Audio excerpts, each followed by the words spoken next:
Easy गणित channel पर आप लोगों का स्वागत है। आज का जो हमारा वन शॉट वीडियो है वो लेसन हाइट एंड डिस्टेंस पर है।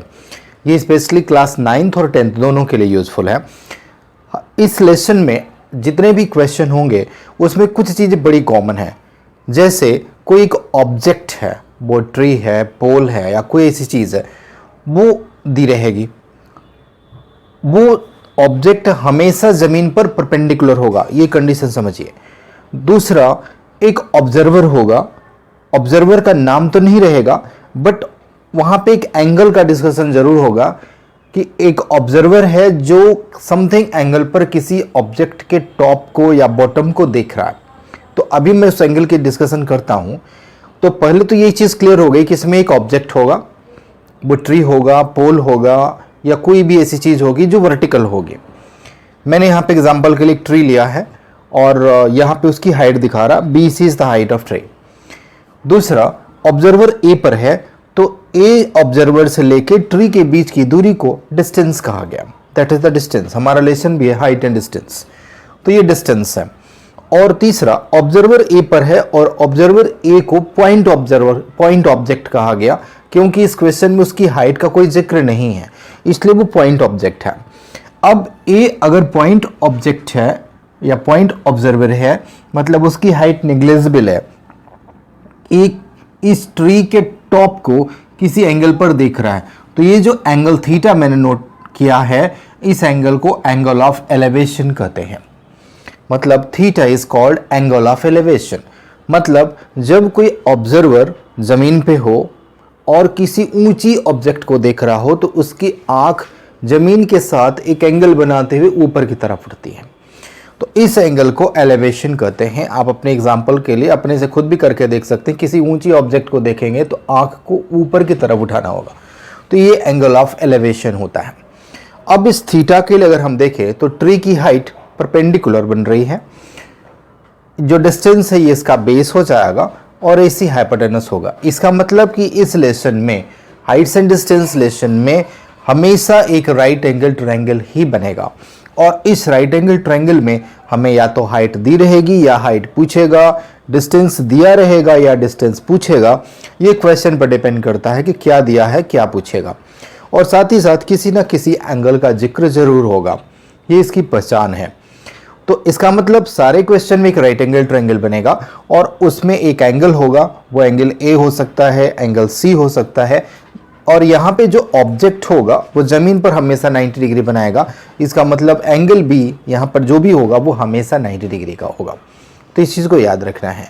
अब हम इस एंगल का भी जिक्र कर लेते हैं कि एक तो हमने कहा कि अगर ऑब्जर्वर ऊपर की तरफ देख रहा है, मतलब ऑब्जेक्ट ऊंचाई पर है और ऑब्जर्वर नीचे है, तो एंगल ऑफ एलिवेशन बना। लेकिन अगर ऐसा कुछ हो जाए कि ऑब्जर्वर किसी ऊंचाई पर हो और ऑब्जेक्ट नीचे की तरफ हो, जैसे ये जमीन है और यहां पर एक ट्री है, BC ट्री, तो इसका मतलब यहां 90 डिग्री बन रहा है। इस ट्री के ठीक टॉप पर यहां पे एक बंदर बैठा है और यहां कहीं एक फल गिरा है। बंदर इस फल को देख रहा है, इस फल को देख रहा है बंदर। अब ऐसे में जो इसकी आंख एंगल बनाएगी, उसकी आंख को ऊपर ना उठकर नीचे की तरफ जाना होगा। इसलिए हम क्या करेंगे कि यहां पर सी पर जमीन के पैरेलल एक लाइन ड्रॉ करेंगे। ये लाइन इस अर्थ के पैरेलल होगी। सपोज करें कि ए पर फ्रूट है और सी से उसको देखा जा रहा है, बंदर देख रहा है। तो सी से जो बंदर देख रहा है उसकी आंख इतना थीटा डिग्री या अल्फा डिग्री इतना बेंड होगी, इतने झुकेगी, नीचे की तरफ जाएगी। तो इसी एंगल को एंगल ऑफ डिप्रेशन कहते हैं। एंगल ऑफ डिप्रेशन कहते हैं। मतलब ये थीटा, ये एंगल ऑफ डिप्रेशन होगा। अब अगर ये थीटा एंगल ऑफ डिप्रेशन है तो ये थीटा यहां पर आ जाएगा। किस कंडीशन से? इसको बोलते हैं अल्टरनेट कंडीशन से। क्योंकि अगर हम इस लाइन का नाम CD रखें तो CD line is parallel to AB और AC लाइन इसका ट्रांसवर्सल है। तो ट्रांसवर्सल के केस में अल्टरनेट एंगल्स आर इक्वल होते हैं, तो इसलिए ये जो डिप्रेशन एंगल है वो यहाँ आ जाएगा। तो इस तरीके से हम दोनों एंगल्स दिए हो, डिप्रेशन दिया हो या एंगल ऑफ एलिवेशन दिया हो, दोनों के केस से हमेशा एक राइट एंगल ट्रायंगल ही फॉर्म होगा और उस राइट एंगल ट्रायंगल का यूज़ करके हम या तो हाइट निकालेंगे या तो बेस निकालेंगे और ज़रूरत पड़ने पर हम हाइपोटेनस को भी फाइंड करते हैं। तो एक एग्जांपल लेकर के हम अपनी बातों को आगे बढ़ाते हैं। हम एक एग्जांपल ले रहे हैं, जो कि बात ट्री की हो रही है तो एक ट्री ही लेते हैं। सपोज दैट ये ज़मीन है और यहाँ पे एक ट्री है, सेम पॉइंट बी और सी, बी सी इस ट्री, और ऑब्जर्वर ए पर है और ए ट्री के टॉप को देख रहा है। ऐसे में ए का जो एंगल ऑफ एलिवेशन है ये 30 डिग्री का बनता है, ये कंडीशन है। सवाल ये दिया है कि अगर ऑब्जर्वर ट्री के बेस से 30 मीटर दूरी पर है तो ट्री की हाइट क्या होगी। फिर से सवाल सुन लीजिए। BC एक ट्री है और पॉइंट ए पर एक ऑब्जर्वर है जो ट्री के टॉप को देख रहा है और इसका एंगल ऑफ एलिवेशन 30 डिग्री का बनता है। ऑब्जर्वर की पेड़ से जो दूरी है वो 30 मीटर की है, 30 मीटर की है। तो ऐसे में ट्री की हाइट क्या होगी। तो आप देख पा रहे हैं कि यहाँ पे ABC एक राइट एंगल ट्रायंगल बन रहा है और इस 30 डिग्री के लिए BC परपेंडिकुलर होगा, बिकॉज एंगल का अपोजिट साइड परपेंडिकुलर लिया जाता है। तो ये परपेंडिकुलर हो गया और इस परपेंडिकुलर को हमने हाइट H मान लिया। Let its height be H unit, H metre. अब इस 30 डिग्री के लिए H परपेंडिकुलर हो गया और AB इज बेस 30 मीटर दिया हुआ है। तो परपेंडिकुलर और बेस का जिक्र हम करते हैं टेंजेंट के फॉर्मूला में, tan में। तो in triangle ABC tan 30 degree, मतलब एंगल की बात कर रहे हैं, तो 30 डिग्री के लिए BC परपेंडिकुलर और AB is base, it is BC upon AB, और BC यहाँ पे H है और AB है 30, और tan 30 की वैल्यू 1 अपॉन √3 होता है।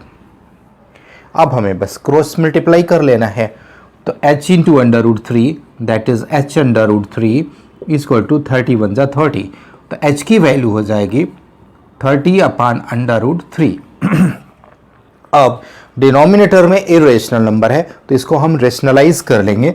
रेशनलाइज करने के लिए √3 से मल्टीप्लाई करेंगे ऊपर नीचे, तो ये हो गया 30 √3 और नीचे हो गया 3, तो 3 से 30 कट के हो गया 10 √3, मतलब जो H की वैल्यू आ गई वो आई 10 √3 मीटर।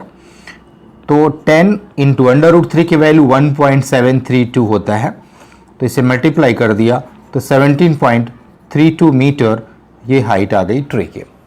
तो इस तरीके से ट्री की हाइट हम निकाल सकते हैं। सेम इस तरह से हाइट अगर दिया है तो हम बेस निकाल सकते हैं। हाइट या बेस कोई एक दिया है हम हाइपोटेनस निकाल सकते हैं। हमने बहुत सारे रेशियोज पढ़े हुए, साइन का, कॉस का, टेन का, तो जो कंडीशन फॉलो होगी हम उसी का यूज़ करेंगे। अगर परपेंडिकुलर और हाइपोटेनस का जिक्र है तो हम साइन का यूज़ करेंगे, अगर बेस एंड हाइपोटेनस का जिक्र है तो कॉस का यूज़ करेंगे या सेक का यूज़ करेंगे। तो इस तरीके से हम रेशियोज़ का इस्तेमाल करके इस हाइट एंड डिस्टेंस के क्वेश्चंस को ईजिली सॉल्व कर पाते हैं। तो आज का मैंने पूरा प्रयास किया कि हाइट एंड डिस्टेंस में जो भी ज़रूरी चीज़ें उनको इंक्लूड किया जाए, चाहे वो एंगल ऑफ एलिवेशन हो या एंगल ऑफ डिप्रेशन हो, हाइट्स या डिस्टेंस या हाइपोटेनस, जो कुछ भी फाइंड करना हो हम ट्रिग्नोमेट्रिकल रेशियोज़ की मदद से उनको हम फाइंड आउट कर सकते हैं। हाँ, क्या जो एंगल्स हैं स्पेशल 30 डिग्री, 45 डिग्री, 60 डिग्री या 90 डिग्री, इनकी वैल्यूज़ को आपको याद रखना होगा ताकि हम वहाँ पे उनको यूज़ कर पाएँ, क्योंकि एग्ज़ाम में टेबल दिया रहे ये ज़रूरी नहीं है। तो वीडियो कैसा लगा, अच्छा लगा हो तो लाइक करिएगा, चैनल को सब्सक्राइब कर लीजिएगा अगर आप नए हैं तो, और बेल आइकन जरूर प्रेस कर लीजिएगा। तो thank you for watching my videos.